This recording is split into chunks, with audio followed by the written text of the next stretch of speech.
बोलिए, आपका नेता क्यों नहीं कर पा रहा है? ओके मलूक नागर बोलिए, मलूक नागर साहब बोलिए, क्या कह रहे इसलिए कह रहा हूं कि रैली नहीं कर पा रहे हैं, जनता का सामना नहीं कर पा रहे हैं। मलूक नागर बोलिए।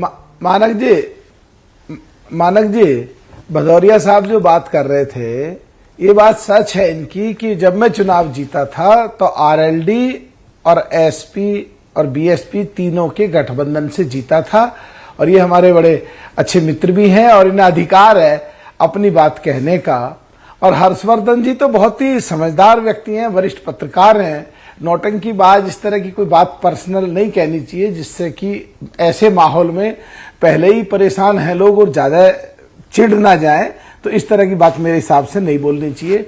जहां तक पश्चिमी उत्तर प्रदेश की बात है, 4 जातियां सबसे ज्यादा हैं, जाट और गुजर और मुस्लिम और दलित।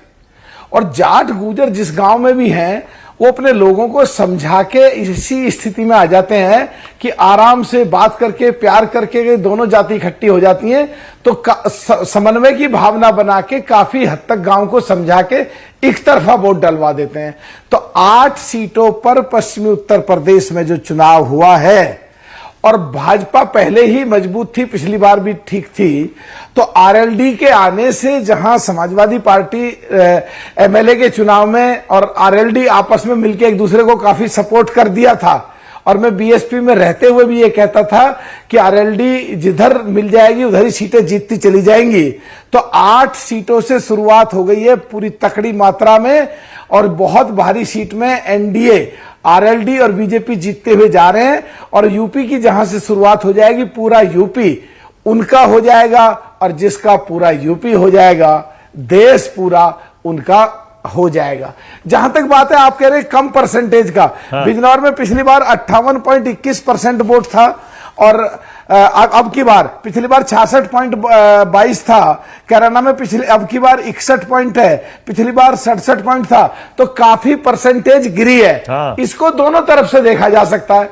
जो हमारे साथी भदौरिया साहब कह रहे हैं कि उनमें जोश कम हो गया है भाजपा के लोगों में या आरएलडी के लोगों में, इसलिए वो कम वोटिंग हुआ।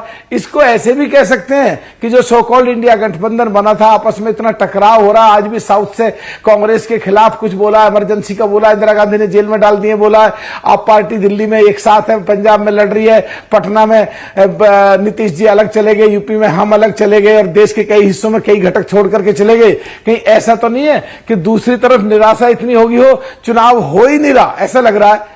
पहली बार मैं देख रहा हूं मानक जी जहां जाते हैं लगता है चुनाव हो ही नहीं रहा है, पता नहीं क्या कारण है, क्या उदासीनता है। ओके, मैं समझ गया। ओके, नवल किशोर कुछ कहना चाह रहे हैं, आपका जवाब देना चाह रहे हैं, नवल किशोर बोलिए। तो इसलिए देखिए मानक जी, 2 बात है। पहली बात तो यह है कि जो लोग 400 की नारा दे रहे हैं उनसे 100 में कितनी सीट पूछना तो तार्किक सवाल है, इसमें कोई ज्यादा घबराना नहीं चाहिए। दूसरी बात यह है कि देखिए, जहां तक सभा करने की बात है, प्रधानमंत्री जरूर जा रहे हैं, लेकिन जहां बार बार जा रहे हैं वो बार बार झूठ बोल रहे हैं। बिहार में गए 10 साल पहले उन्होंने बोला कि बिहार को विशेष दर्जा दिया जाएगा, विशेष पैकेज, विशेष अटेंशन देंगे।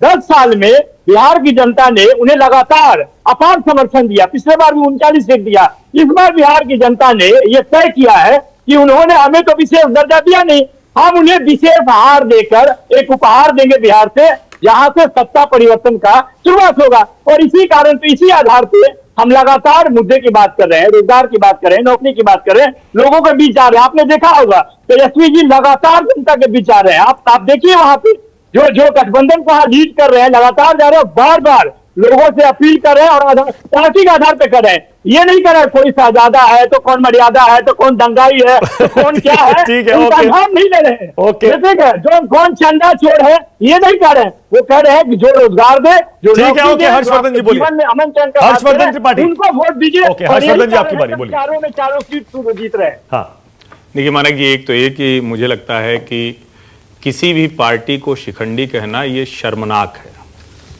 और स्तरहीन बहस अगर होगी तो निश्चित तौर पर दीपक प्लीज, दीपक नहीं रोकिए, दीपक नहीं गलत है, दीपक नहीं गलत है, दीपक आप सबको रोक रहे हैं, दीपक प्लीज कोई बात नहीं, अगर ये बदतमीजी करते तो चुप हो जाता हूं, दीपक सबको टोकते हैं आप, मैं चुप हो जाता हूं, कोई दिक्कत नहीं, बिल्कुल नहीं टोकता, आप किसी को, कोई आपको नहीं टोकता है, बात मैं नहीं कर सकता तो मैं जब आप बोलते हैं सब सुनते हैं, मैं ये करने नहीं आता चाहिए मानक जी, मैं नहीं कर सकता, मुझे ना राजनीति करनी है ना मुझे स्तरहीन बहस में पढ़ना। बोलिए हर्षवर्धन जी, बोलिए। किसी भी राजनीतिक दल के लिए शिखंडी शब्द का इस्तेमाल स्तरहीन है, राष्ट्रीय टेलीविजन चैनल पर इससे बचा जाना चाहिए। ये आपको एक छोटा सा कहें, कुछ लोगों को मजा दे सकता है, आनंद दे सकता है, लेकिन अगर इस तरह से आप बात करेंगे तो जनता शायद उसको पसंद नहीं करेगी। सलाह मानना न मानना ये आपके ऊपर है।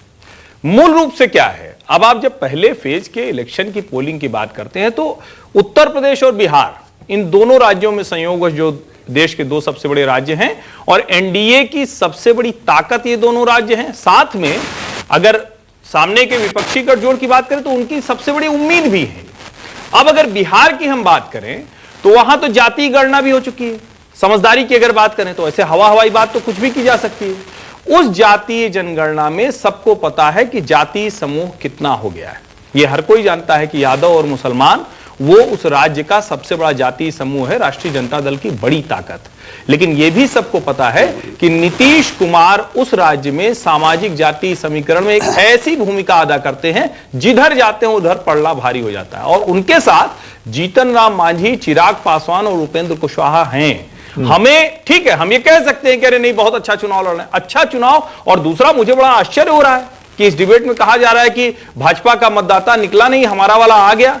मतदाता थोड़ी ना बढ़ जाता है, वो तो लोगों के, जिसको कहते हैं ना कि हमें लगता है कि हम अच्छी बात करेंगे, जनता से कनेक्ट होगा, हमारे साथ आ जाएगा। अगर विपक्ष तय करके बैठ जाए कि नहीं वो वाला मतदाता तो घर बैठ जा रहा है, मुझे लगता है ये भी बड़ी आश्चर्यजनक बात है। आज 102 सीटों के बाद हम लोग चर्चा कर रहे हैं, अभी 400 से ज्यादा सीटें बची हुई हैं।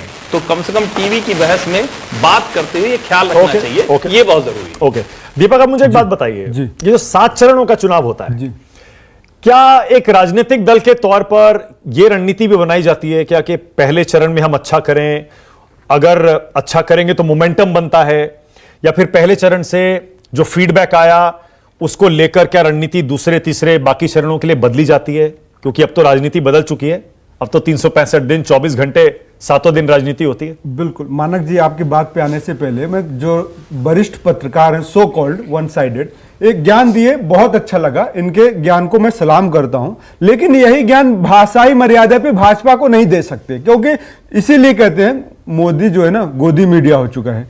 तो यहां एक तरफा आपकी बात नहीं हो रही, जो ज्ञान तथा कथित हो रही, तो गोदी मीडिया का शब्द सिर्फ विपक्ष के लिए निकल सकता है कि आपकी भाषा खराब थी। अरे भैया, मूर्ख बड़ा शाब्दिक है, उसके लिए भी कह रहे हैं, नहीं, वो भी गलत, वो आपने कहा, बाकी जो यहाँ पे ज्ञान दे रहे हैं, नहीं बीच में नहीं, मैं बीच में नहीं बोला, अब सुनिए। अच्छा 10 सेकंड दे दीजिए उनको, आप जो मूर्ख आपने कहा उस पर उनका, हाँ हर्षवर्धन जी, हाँ बोलिए। मूर्ख कहना, महामूर्ख कहना कुछ भी गलत है, लेकिन इस डिबेट में दीपक झा ने पहले बार बार शिखंडी शब्द का प्रयोग भाजपा के लिए किया, और मैं फिर कह रहा हूं सिर्फ भाजपा नहीं, अगर कोई कांग्रेस को भी शिखंडी कहे, कोई राष्ट्रीय जनता दल, ओके दीपक आपकी बारी है, बोलिए। वो भी गलत ओके दीपक, अगर गोदी मीडिया आप कह रहे हैं तो आप कहते रहिए, मैं तो बार बार कहता हूं कि मीडिया कोई सरकार बड़ा बिगाड़ नहीं सकता है, जनता तय करती वो तय। ओके दीपक बोलिए। देखिए मानक जी, पूरी डिबेट निकाल लीजिएगा किस व्यक्ति ने शब्दों की मर्यादा लांघी है, पहले आप देखिए, पहली बात। दूसरी बात, हम मुद्दों की बात करने आए हैं यहाँ पे, राहुल गांधी की रैली गिना रहे हैं, अकाउंट सीज आप करते हैं, ये भाजपा की चरित्र है।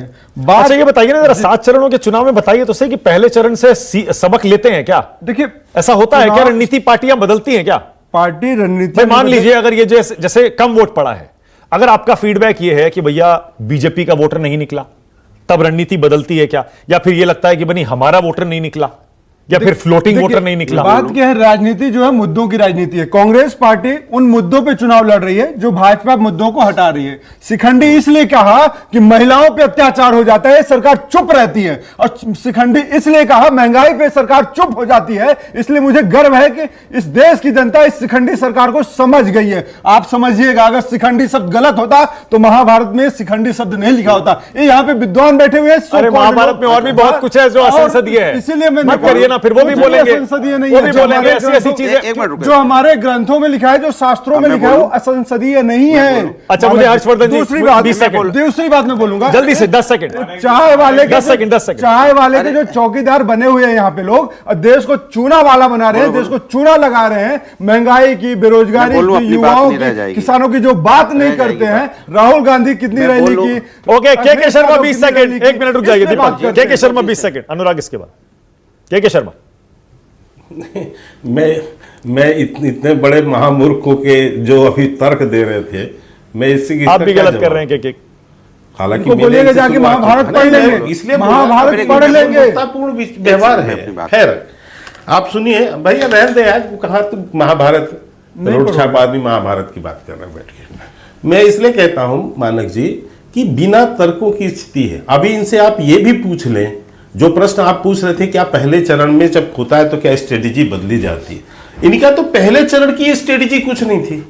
तभी तो मैंने कहा कि इतने चुनाव हो गए पहले 102 सीटों में, राहुल गांधी 8 से 10 राज्यों के अंदर घुस नहीं पाए, जो इनके सबसे बड़े नेता हैं, रैली नहीं कर पा रहे, जनता का सामना। ओके, टाइम खत्म। अनुराग भदौरिया क्लोजिंग कमेंट। क्योंकि इनके पास अनुराग भदौरिया आपसे कि मतदाता उदास है, उदास मतदाता होता है, उसको लगता है बीजेपी ने खास काम नहीं किया, तो मतदाता सरकार के खिलाफ वोट देता है, नहीं देता, मतदाता उदास था। दूसरा, हम कभी किसी को व्यक्तिगत बात नहीं करते, मैं मुद्दों पे बात करता हूं। शर्मा जी ने बोला नौटंकी, मैं तो शर्मा जी अभी भी बोलता हूं, क्योंकि मेरे मित्र हैं। हो सकता है हमारी पार्टी अलग होती है, विचारधारा अलग है, हम डिबेट करेंगे, लेकिन व्यक्तिगत हमला थोड़ी करेंगे। अरे आपका झगड़ा किसी और से हो सकता है, आप मुझे बता रहे नौटंकी बात। अरे आप सबको अपने तरीका होता है, मेरा तरीका कहने का इस तरह का है, मैं कविता के माध्यम से बात कहता हूं, कोई अपने ऐसे के माध्यम से बात कहता है, तो मेरा कहने का तरीका है। मैं इतना केवल पूछता हूं, जो 8 लोकसभा की सीटों पर चुनाव हुआ, नाम बताओ, आप बता सकते हो कितनी सीटें आपके पास थी, कितनी किसके पास थी? अरे अब तो हम जीत रहे हैं ना, बहस करने आते हो यहाँ पर। परेशान। ओके, टाइम खत्म। बहुत धन्यवाद, बहुत धन्यवाद। राष्ट्र की बात में आने के लिए बहुत बहुत शुक्रिया। छोटा सा ब्रेक ले रहा हूं, देखते रहिए News 24।